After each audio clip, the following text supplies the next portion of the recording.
Hey guys, welcome back to Confusing Bits. I am Corey, and today we're going to talk about Nonviolent Communication, A Language of Life by Marshall B. Rosenberger.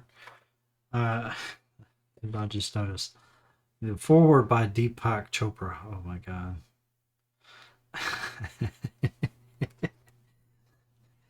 I should just burned the book already.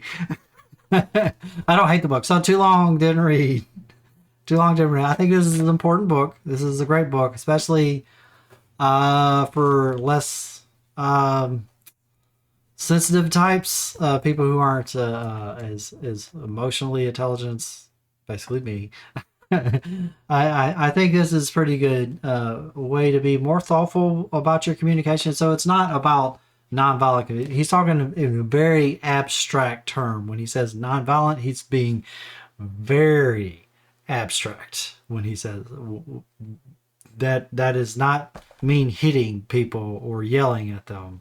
That's not the violence he's talking about. He's very much even down to like the most minor amount of insult kind of violence, So it's kind of touchy feely kind of stuff or whatever. But it's a great book.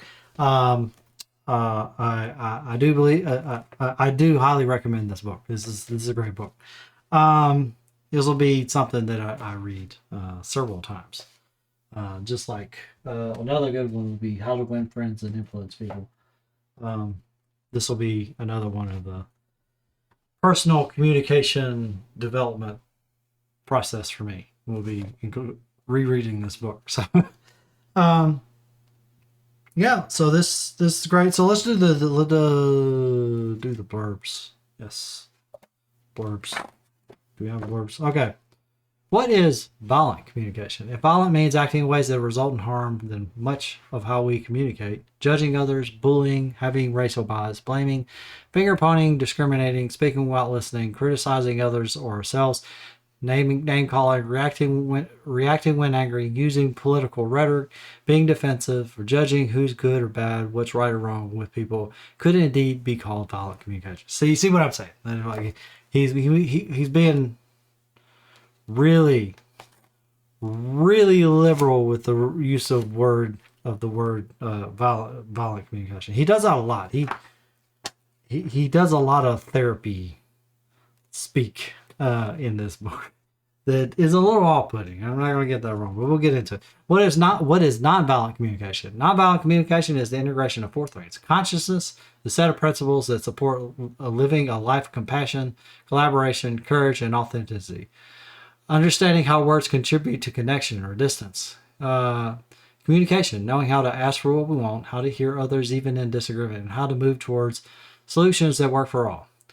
Means of influence, sharing power with others rather than using power over others. Nonviolent communication serves our desires to do three things: increasing our ability to live with choice, meaning, and connection, connect empathically with self and others to have more satisfying relationships, and sharing resources so everyone is able to benefit. Nonviolent communication shows us a way of being very honest without any criticism, insults, or put downs, and without any intellectual diagnosis or implying wrongness. Marshall B. Rosenberger, PhD. Uh, Oh, yeah, the little thing here says words and the way we think matter. Find common ground with anyone, anywhere, anytime, both personally and professionally. Some of the stories in here strain credibility. Like he would use examples of using tactics, and you're like, did that really happen? Did it really happen the way that you're saying it happened? Yeah. So he's like talk about like people telling stories. Some of these stories were people that he was relaying other people. So I don't know why he included the book when even he should have been like, is that real? And like people disarming like overtly like deadly violent encounters with nonviolent communication. I'm like, that really happened.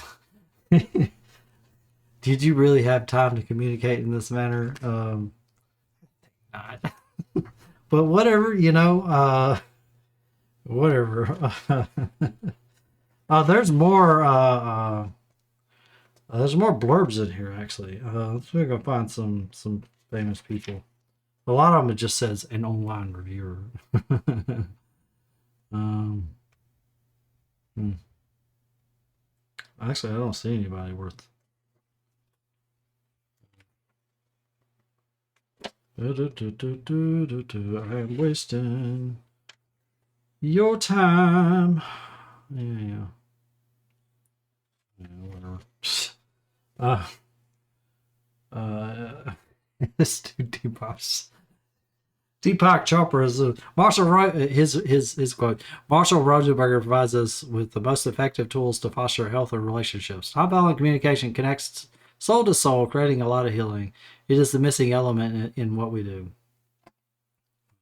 Deepak, if you are not versed, Deepak Chopra is like uh, the Oprah Winfrey of like um, mystical um, nonsense.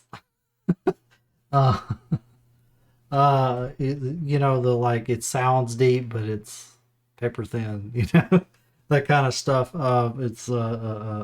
Yeah, it's apparently has quite a following. Although I've never heard anybody like recommend him to me. It just like it shows up on Google for some reason.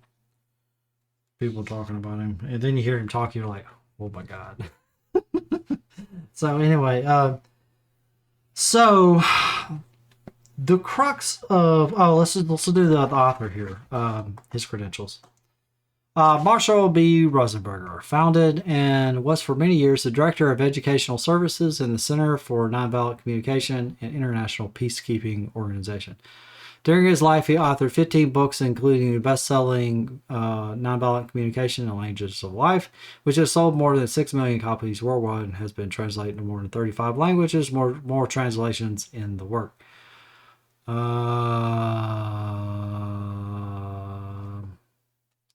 Let's skip past all of those citations. Let's get here. Dr. Rosenberg first used the NVC, this process, nonviolent communication, in federally funded school integration projects to provide mediation and communication skills training during the 1960s. The Center for NVC, which he founded in 1984, has hundreds of NVC trainers and supporters teaching NVC in more than 60 countries across the world. Sought after presenter, peacemaker, and visionary leader, Rosenberger led NVC workshops and international intensive training for tens of thousands of people in more than 60. Yeah. Okay. Nothing else. Just wasting time. Oops, he's very into the nonviolent communication. Okay, so one thing to know about this book, besides the nonviolent, is the violent part, or nonviolent part is a very abstract notion of violence. Like you could like even boil it down to like even any kind of accusatory or diagnostic tone in any statement is violent. So it's very much trying to make sure that people are, and at its root core, it's about communicating. It's teaching you to communicate your needs or get somebody else to communicate their needs in a very precise manner. Their exact needs, not what they think they need, not with any accusatory tone, not any blame, not any self-persecution, but identifying their needs and expressing those needs as clearly and purely as possible, so that everybody can kind of come to a resolution. Like, here's your needs, here's my needs. We're not assigning blame here. How can we both reach our needs? How can we come to an agreement that both of us reach some or all of our needs together? That kind of thing. And like I said, it's got therapy speak all throughout it. He does this. If I can find the expression. He says it over and over and over again. I'm not going to find it. Mm.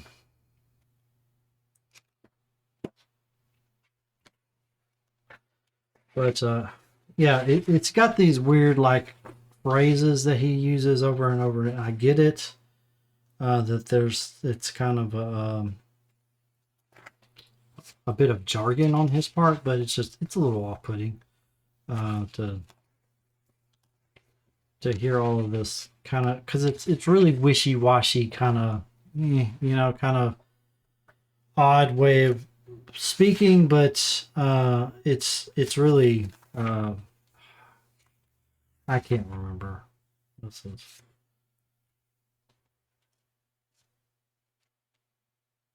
yeah. If I could edit, if I knew how to edit, we would just cut this out. But whatever.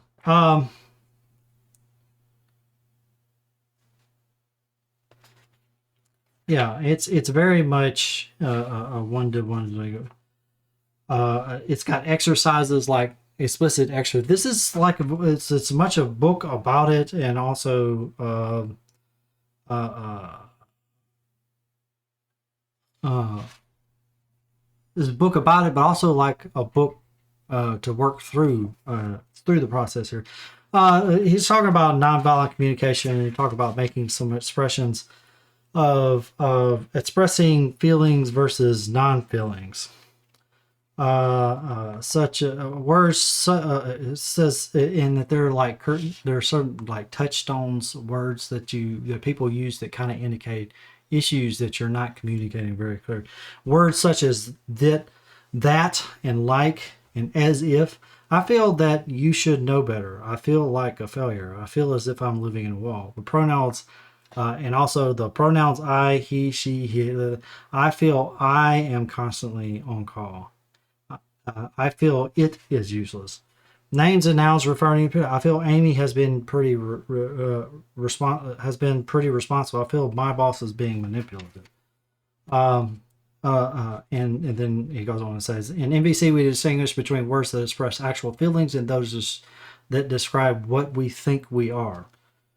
And so he goes on a description of what we think you are. I feel inadequate as a guitar player. In this statement, I am assessing my ability as a guitar player rather than clearly expressing my feelings.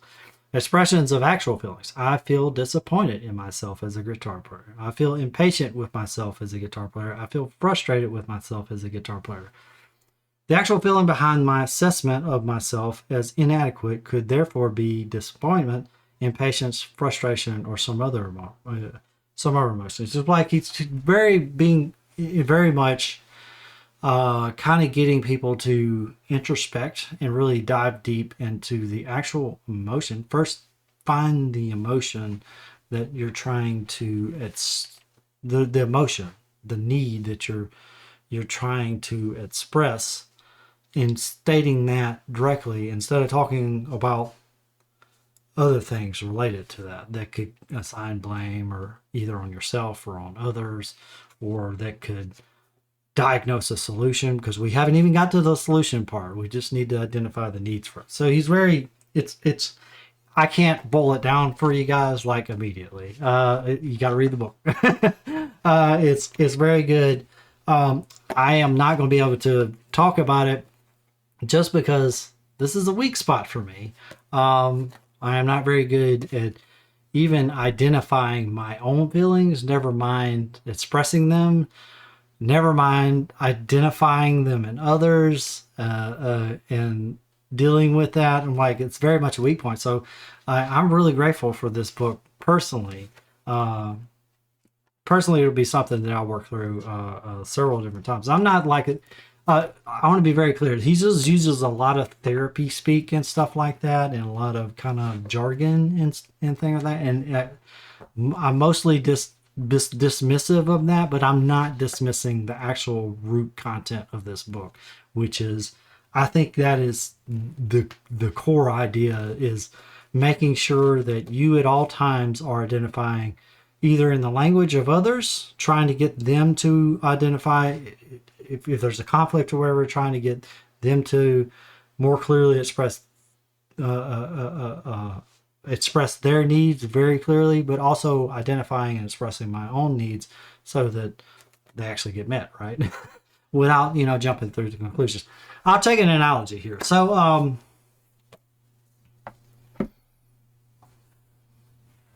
analogy. I do software development, and sometimes, let's say, a client would come up to me and say, "Hey, I want you to build me a blog." And a blog is where, you know what a blog is, right? You make posts, and it's like a series over time where you make articles over time.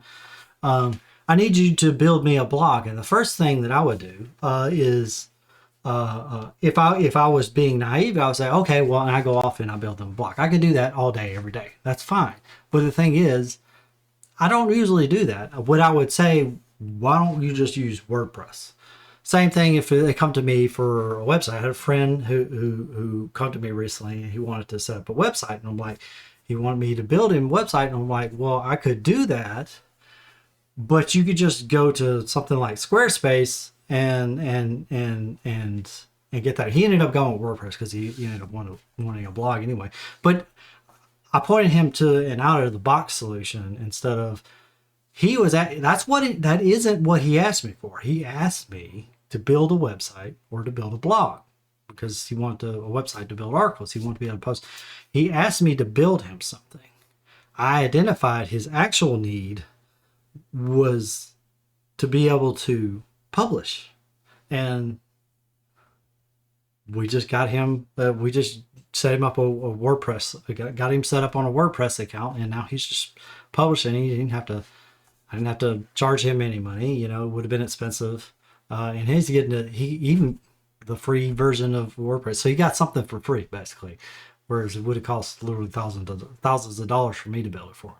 So, and then ongoing costs of keeping it running. So, that's the difference between what sometimes people express what they want instead of what they need. And that's really what this is about. It's all about learning to express your emotional needs clearly instead of using all of the language that is associated with the need, but not the need itself.